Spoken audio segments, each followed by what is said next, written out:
Cotton Avenue in Macon, Georgia, is a short street. It's only 2 blocks, really. Wagons full of cotton rolled down this avenue to the Ocmulgee River nearly 2 centuries ago, loading bags and bales onto the flat-bottomed barges. Short as it is, Cotton Avenue is also an emblem of our profoundly conflicted South in the 21st century. At one end, Rosa Parks Square, named for the African-American woman whose defiance of the Old South inspired the Civil Rights Movement. At the other end of Cotton Avenue, a statue of a defender of the Old South, a Confederate soldier. He's 10 feet tall with an enormous mustache. He's holding his rifle and looking northward over the river. So, in this corner, Rosa Parks, and in this corner, the Confederate Army. Welcome to the Deep South.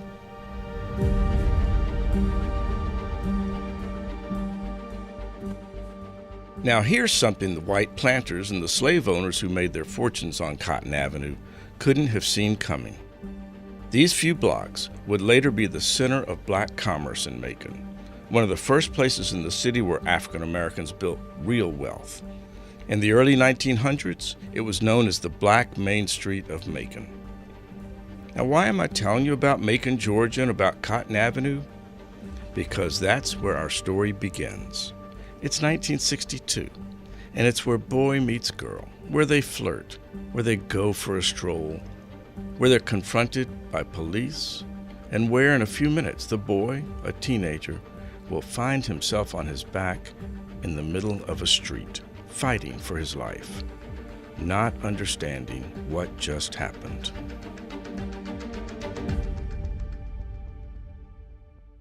I'm Hank Klibanoff.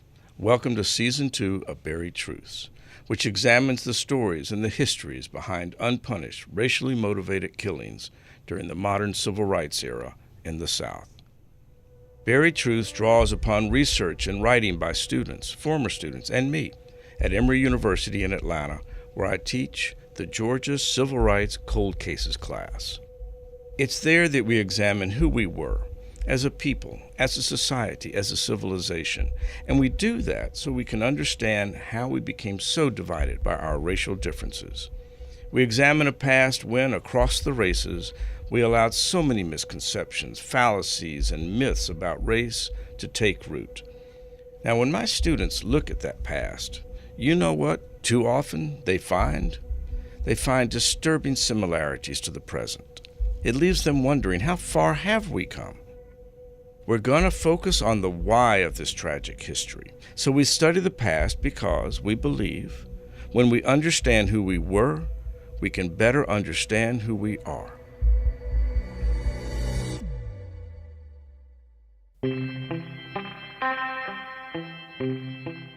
Every story has a soundtrack, and we can't really talk about Macon without talking about music. That river I mentioned earlier, the Ocmulgee, means bubbling or boiling water. So what was bubbling up out of the river in Macon in 1962? Rhythm and blues, soul music, rock and roll, truly immortal stuff. Otis Redding was raised here. Little Richard was born and raised here. James Brown recorded his first hit, Please, Please, Please, at WIBB, a black format radio station in 1955. Now, these 3 guys aren't just big stars. Rolling Stone magazine included all 3 of them in the 100 greatest artists of all time. 3 guys from Macon. James Brown at number 7, Little Richard at number 8, Otis Redding at number 21. So if you'd been on Cotton Avenue on the night of October 13th, 1962, you'd have heard that music spilling out of the Middle Georgia Veterans Club. Now, on different days, this 2-story red brick building was host of veterans or scout troops, others. On this night, a Saturday, the club had opened its doors for a teen night, a party at which Macon's black teenagers could drop by, could meet, could be safe. That same year, that same month, October 1962, Otis Redding released his first big hit. These arms are mine. They are lonely. This song talks of a guy who really wants to be with a certain girl. He's falling for her. He wants her in these arms of mine.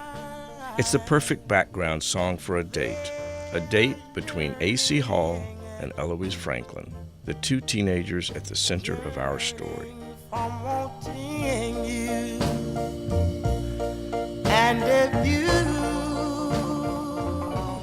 A.C. and Eloise arrived separately at the Veterans Club that Saturday night. A.C. was 17, handsome, athletic, and tonight dressed nicely in a crisp white shirt. Eloise was 16, very pretty and smart, and tonight in her best dress with stockings and black flat shoes. And after a while, they left the club. They stepped out into a surprisingly warm October evening there on Cotton Avenue, and they walked carefree under an autumn moon. Eloise had her eye on A.C. A friend of hers explains why. Her name is Ollie Mae Hutchins. She said that was her first love. Her first love.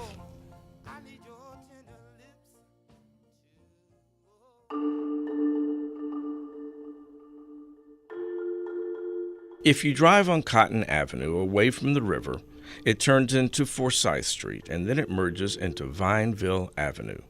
And that's where the second part of our story begins, at the Shrimp Boat Restaurant on Vineville. On that same Saturday night in October, 18-year-old Doris Hopper had just worked a 10-hour shift. She left at 9:15 and then drove the Shrimp Boat's delivery truck to her mother-in-law's house to meet her husband, Barnett Hopper. And there was Barnett's car right in front of his mother's house. Doris pulled the truck in behind it, and at this moment, everything changed. You know how when something terrible happens, you often think, wow, if she had just hit one more red light, if the timing had just been a little bit different, the terrible thing wouldn't have happened. Well, this was like that. If Doris had arrived home 15 minutes earlier or 15 minutes later, we wouldn't be telling you the story. So what happened after she arrived? Here's how Doris described it a few days later. I drove up behind our car, mine and my husband's, and there was a colored man getting out of the car as I drove up. He walked behind the car when he got out, right in front of the lights on the truck. Now I have to tell you that was a voice actor. And I have to tell you one more thing. Doris and Barnett Hopper, a white couple now in their 70s, are still living. They declined to sit down for an extended interview. I did speak with Doris Hopper on the phone for a few minutes in January of 2019. She was gracious, pleasant, even as she declined to revisit that evening. Later, I'll relate a few other things that she told me. But let's get back to our story. So Doris Hopper runs into the house to tell her husband Barnett that she'd seen a colored man, her words, getting out of his car. He went outside and got in the car, and the pocket was open and the gun gone. The pocket, the glove compartment. That's where the Hoppers kept their black .22 caliber revolver. And now, it was missing. Barnett Hopper told his mother, "Call the police."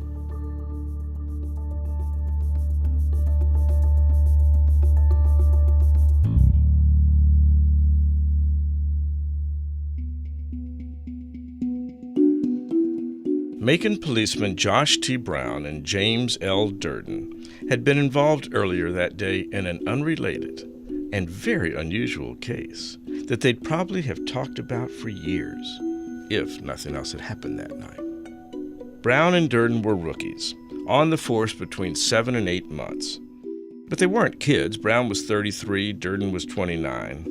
And earlier that day, get this bizarre little story, they'd arrested an 11-year-old burglar. The kid led them on a tour through town of 19 places he'd broken into. An 11-year-old breaking into 19 places. That's the kind of stuff that they'd have been telling other cops for years. But then the call came in from the Hoppers. About 9:30 that night, Durden was locking up a trunk when the radio sergeant called Brown and Durden. They needed to get to the Hopper's house in a hurry. Look into the stolen gun. While Brown and Durden are headed to the Hoppers, let me add a few details to the mix. Brown and Durden were white.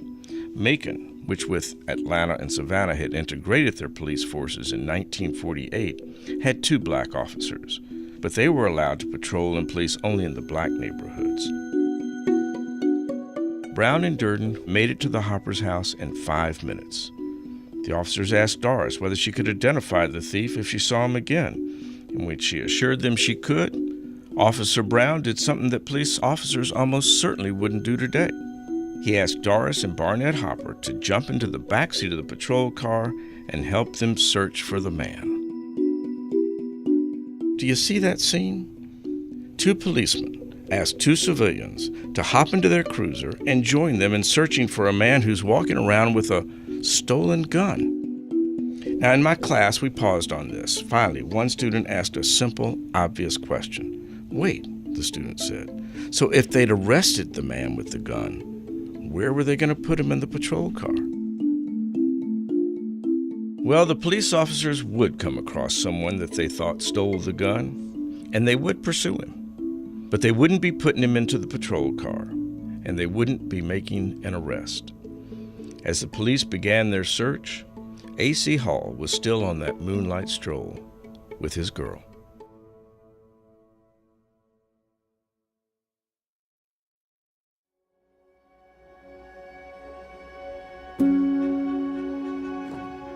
A.C. Hall was the only child of a single mother. Her name was Curly Hall, and she was about 20 years old when he was born in 1945. Her husband was a few years older and was a private in the U.S. Army, but he was long gone in A.C.'s early years. And from then on, A.C. was pretty much all Curly Hall had, and she was pretty much all he had. Curly Hall worked as a maid for the Hurwitz family in Macon. 6 days a week, she was at the Hurwitz home by 8:30 a.m. and spent long days ironing, changing beds, cooking, serving meals. Around 7 p.m., she would catch a bus home to a neighborhood called Tyndall Heights. Now, one of the Hurwitz children, Jan Hurwitz Mann, was a teenager at the time, and she remembers Curly was always crisp, always clean, fastidious, and usually laughing. Now, you may have to listen closely here, but Jan says A.C. Hall's mother, Curly Hall, was very proud of her own home in Macon. It was really pretty. It was a gray and white, kind of like a white porch on the front, but then it was next to a railroad track. And you went in, it was a little bitty house, but it was pretty. I remember she loved that house. Curly Hall was also a strict mom. I can see where Curly would have not let him do anything bad. She would have been all over him. I feel like I remember that he wasn't a kid that was a troublemaker.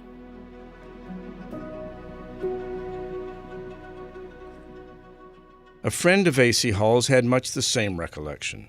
Young A.C. couldn't always come out to play or hang out with the other kids in the neighborhood. His mother kept him close. What did you see his mother, how did she treat him? She was very sweet, very nice lady. She also watched over him really close. That's Newton Collier. Newt, a boyhood friend of A.C. Hall's who still lives in Macon. And I want to tell you something about Newt. Music is in his blood. Newt went on to play trumpet for the 1960s duo Sam and Dave, who were rhythm and blues superstars in their day. And yeah, what you're hearing is their monster hit, Soul Man. Newton Collier went on the road with Sam and Dave for 15 years. But in 1962, he was a lot like A.C. Hall, a teenage boy with his life ahead of him. And I didn't really see no father in me. I didn't have a father, so that might have been our little connection to each other. We sort of like helped each other out, big brother type thing.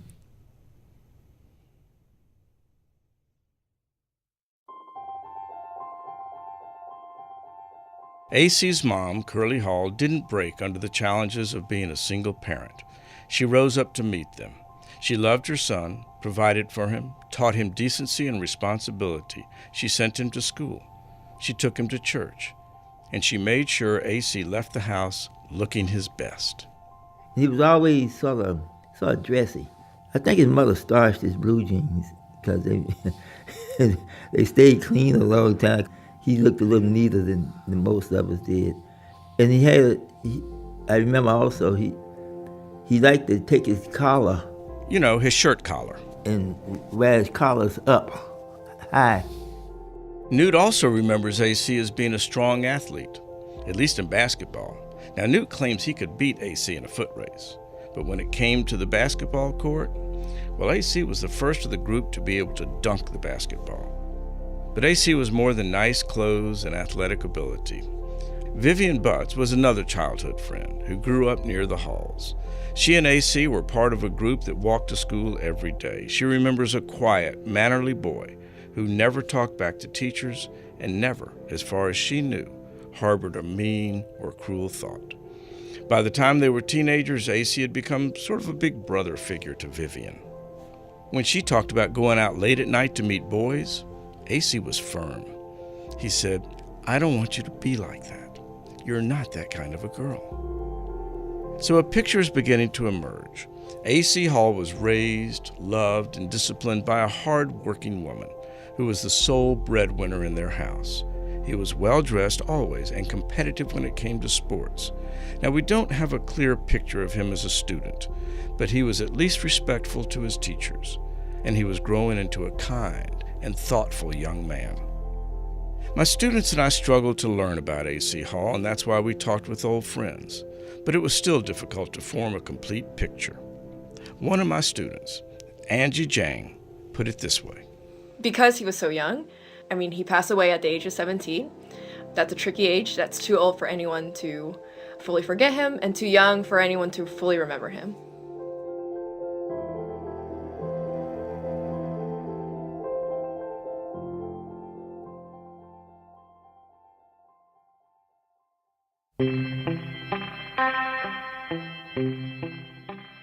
So let's go back to that date between AC and Eloise, the evening of October 13th, 1962.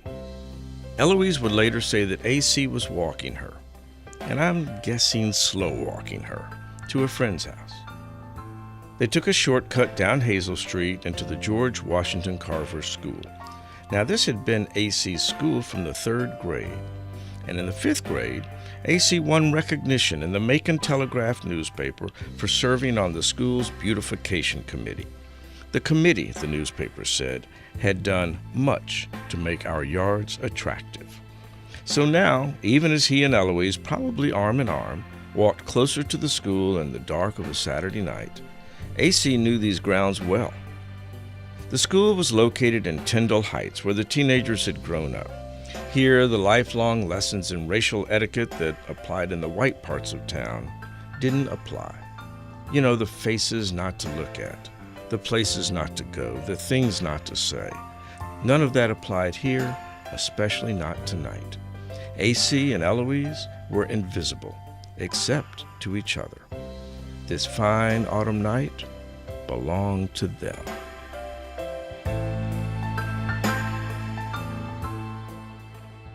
As they walked, Eloise asked if they could stop for a minute. A clump of dirt had gotten into her shoe and, in her words, was worrying my feet. Beside the Carver School, she stood on one foot, holding AC's arm to keep her balance, and shook out the shoe. She had just put it back on when a car pulled into the little driveway alongside the school. The car's headlights swept the schoolyard.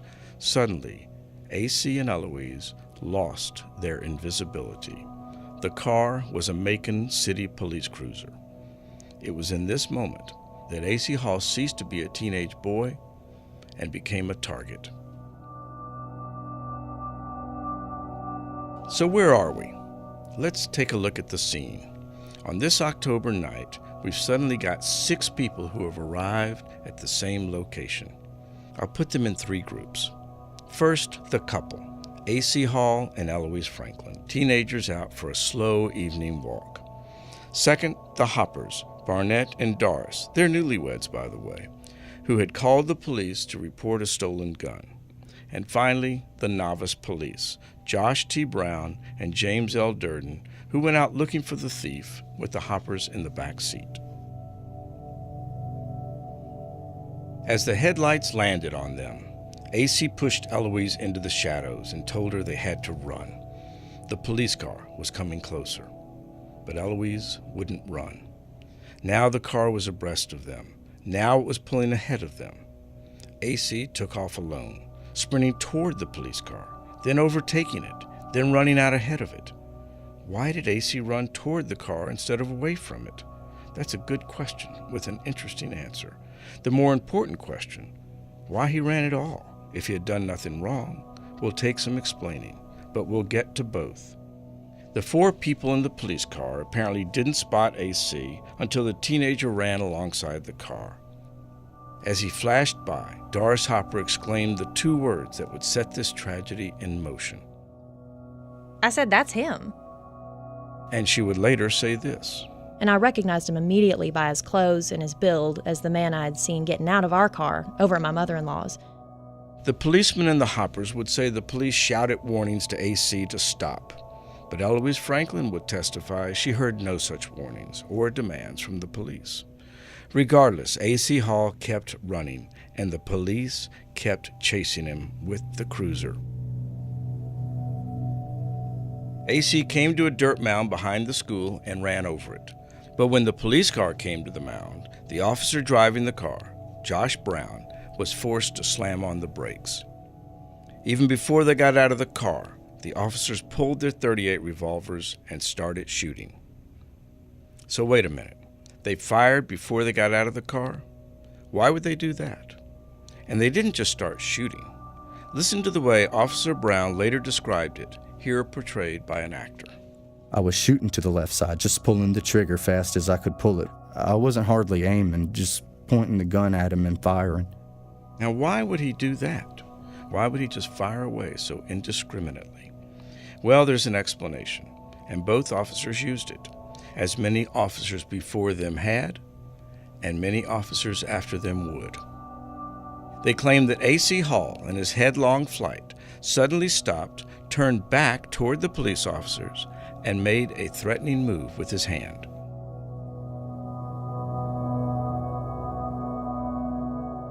So they're saying they felt threatened and fired in self-defense. Self-defense. Does that have a familiar ring? Haven't we heard that pretty often in other high-profile police shootings of black men and boys in the past, 5 years? The pattern goes back a long way, and not always involving police. In season 1 of Buried Truths, 2 white men shot and killed Isaiah Nixon, a black farmer, because he dared to vote. The white men said they were just offering him a job, and he pulled a gun on them. Well, even their own family doesn't believe that. But white police officers and others use that alibi so often and so successfully in front of white juries in the past that I call it a secret password. Would it work this time? So there behind the Carver School, in a few quick bursts, Officers Brown and Durden fired .38 caliber bullets toward the teenager. One of those bullets penetrated the heart of A.C. Hall. Eloise Franklin remained in the shadows. She watched A.C. and tried to figure out where to go, where to be. A.C. ran a little further and reached the street, then collapsed onto the pavement. Officer Durden, pursuing on foot, said he saw AC fall to the street and drag himself up to a sitting position. Durden, still holding his gun, ordered the young man to raise his hands. AC did. For a moment, he had his hands up, and then he fell back onto the street. This time, he didn't get up.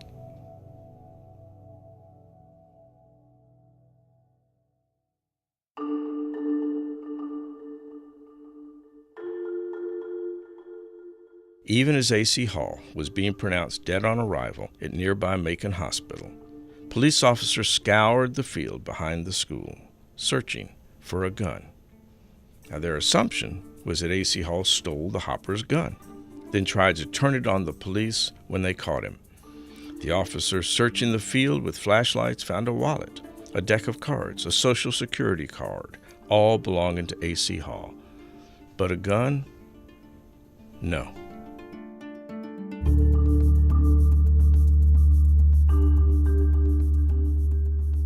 The next morning, shortly after dawn, the police returned to search in the daylight. They allowed Barnett Hopper to join the search. Now, are you like me, wondering why is he inside the crime scene? Now, we don't know how long the police searched, but suddenly, there it was, a black .22 revolver, matching the description of the gun Barnett Hopper reported stolen. It wasn't even hard to find. It lay in the grass a few inches off a path that children took to the school. That made it a little surprising that the officers' flashlights hadn't picked it up the night before.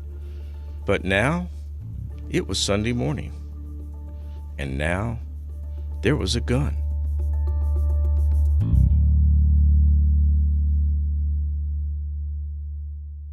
Coming up on Buried Truths.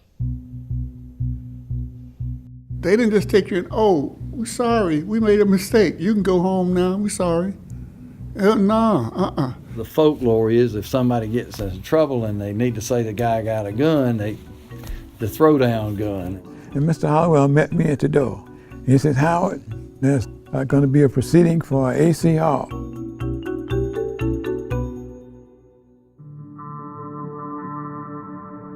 Buried Truths is a production of WABE, Atlanta. We have a newsletter where you can see photos and documents from the case, as well as links to some of the things that were mentioned in today's episode.